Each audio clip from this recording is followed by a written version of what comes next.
Hello everyone, this is Lolly. We are ready to do, I believe, part 8 on our December daily. This is where we left off on day 14. We flip this over. We have this pretty background here to work with. It's a nice way to start our new journal pages. So this makes it really easy. Now, after I did that last video, this white tab was so bright and stark that I just put 2 of the little round stickers. They're snowflakes. Put them right in the center there, but you can do whatever you want with that. And then I took 2 of the journaling cards that are the 3x4 in your kit. And I'm going to put these on here. Now, I've been back and forth with this. I like it this way. I like it that way. But I'm thinking even maybe one of each might be good. I like the darker at the bottom. It looks a little heavy that way. I have the 16 and the 15 and 16 here, and that we will put on there. Now, you've got several options, so please do what you want with this. You can glue just the side and have it flip up like that. You can glue the top, have it flip this way. You can glue it as a pocket, so you can put something in there. You can glue it as a tuck spot, like here and here, so that you can just tuck something in there. And I think that's what I'm going to do, is use this as a tuck spot. Here's what I do with my needle. It sticks to the little magnet here. And I'm going to do tuck spots. I'm going to do right and bottom. I like this to glue it this way, but it's hard with rings to get something in here. So I thought I'd glue it here and across the bottom. And I'm putting it kind of using, I want it off the rings. I don't want it all the way to the side, and I want it kind of a little bit centered over that, not 100%. And then I have this. Now, obviously, it can go right on top. It can go underneath here a little bit like we've been doing it in the past. And I think I will do that just under. And whenever we do that, we need to make sure that we are going to be able to keep that open there, that we're not gluing that pocket shut, you know, that tuck spot. So let's do that. This is a pretty easy layout to do. You're going to find this day really easy to put together. Now, you could measure if you want to make sure you've got good alignment here. I don't think I'm going to do that. And I like that the 15 is sticking up off of the page there, because I like to have tabs sticking up and out. So we've got that, we've got this, and if you want, you can distress the edge of this. And so that's very easy. Now, when I cut the pieces for the next day, one of the things I decided to do was to get this border strip. And so I cut this, let's see. This was about a little bit bigger than 3/4 of an inch. And I used decal scissors, or you could just tear it if you want, but I had this little strip left over. So I thought what I would do is put that right there on that edge. And I think it's going to bring a good connection between these 2 pages here.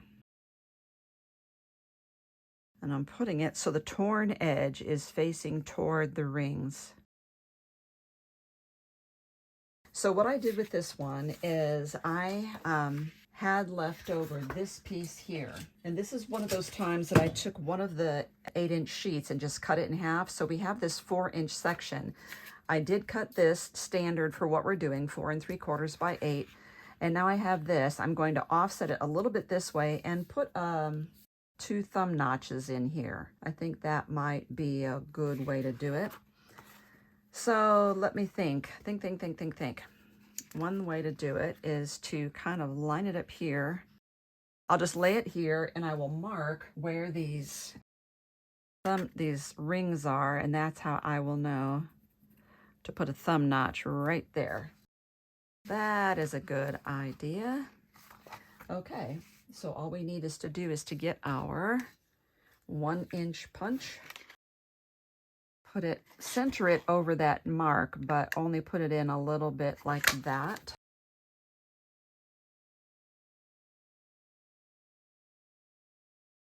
I especially am wanting to accent that thumb notch. So what I'm wanting to do is to push this back to the left just a pinch and have it just where this is covering it up right there. So this will be glued here, there, and there. If I want, I can run a bead of glue straight across the center, totally up to me, because I'm going to put 2 cards in here. And this gets glued entirely on there.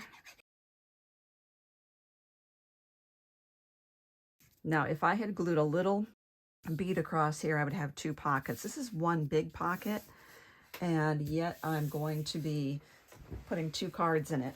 So let's get those holes in there. So we have those holes, and now I have cut out 2 cards that are 3.5-inch square. And this is the paper that I cut it out of. Okay, and I have the 17 and 18 already have some distress across it. I notice there's a little bit of writing here, so I want to put this right there. I want to put it so the writing is legible. And so what I'm going to do is lay these in here. I think that my my tabs are not going to be right in the middle of those squares.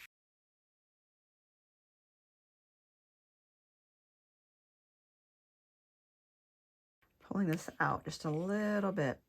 And now, because I left this pocket open all the way across, I also can use this to put like a 4x6 photo in it even. The other thing I wanted to do is take one of these. We've got several of these in the collection. I think I'm going to use the red. And I just cut off some of this ribbon that I got from Hobby Lobby. It's frayed edge canvas trim in natural. And I like that. So I'm just going to put that right across the middle as an accent between everything. I think it really ties it in really well. So let's get out the Fabri-Tac. And I always use Fabri-Tac when gluing trims because they are fabric. And so because this is paper going on fabric, I need to use this. I do love when you put these 2 papers side by side, you can see how it looks like we've got that decal edge and decal edge here, and I think it helps to coordinate the 2 pages and really bring them together there. We have this beautiful little piece right here, and I think I want to bring that in somewhere. How about there? Put that in and kind of tuck that little part there into that tuck spot. I have mentioned before that there are things you could do to kind of accentuate the holes. But if you don't have hole reinforcers, what are you going to do? We've been using a 1-inch punch a lot, and I just want to show you something you can do with that if you don't have a hole reinforcer punch. Well, let's just take something like this. I use this to cut some numbers out in the beginning. And I'm cutting 2 of those off. And I'm putting it over that hole. And it doesn't matter how far in or out you go. I'm not centering it over the hole. I just want to make sure that it's just a little bit to the right of that hole right there. But I really am trying to get it off center on purpose. Let's get that set. Then we're going to turn that over. I usually get my whole project for the day made, and then I look to see what I think about the holes and if they look good or not. And I just didn't think that these looked right. So then we can take just a hole punch and come back and do those holes again. And you can see it just gives us a lot of interest there. It makes it look a lot different than it did before. And I like that it's bringing in, some of these circly looks here. So there we go. We've got 4 more days done. I think I always do this when I work on my December daily. I start, putting maybe 1 day on every page, and then I realize I've got to get 2 or 3 days on each page because I'm going to run out of room in my journal. Because although we've got it this thick right now, we still have to get all the daily activities put in here. So the journaling cards that we're going to add, and photos that we take, etc. But I think this looks great. But I love the stamp here, but I'm thinking it still needs a little something there. We do have these little snowflakes. It's a set of 3 that's in the, wow, this glue is just oozing.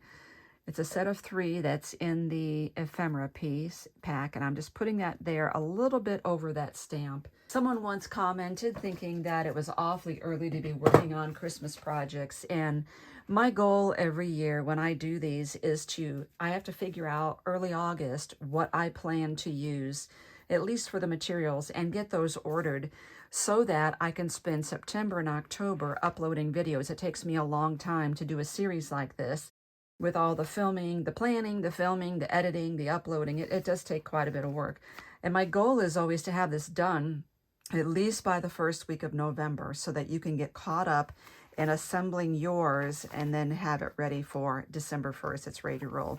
So this is what we're going to deal with tomorrow. And so by the time that in our next day, so by the time I come back, I might look at this and I'm already thinking, I don't like these, and I'm going to have to cover those with some pattern paper.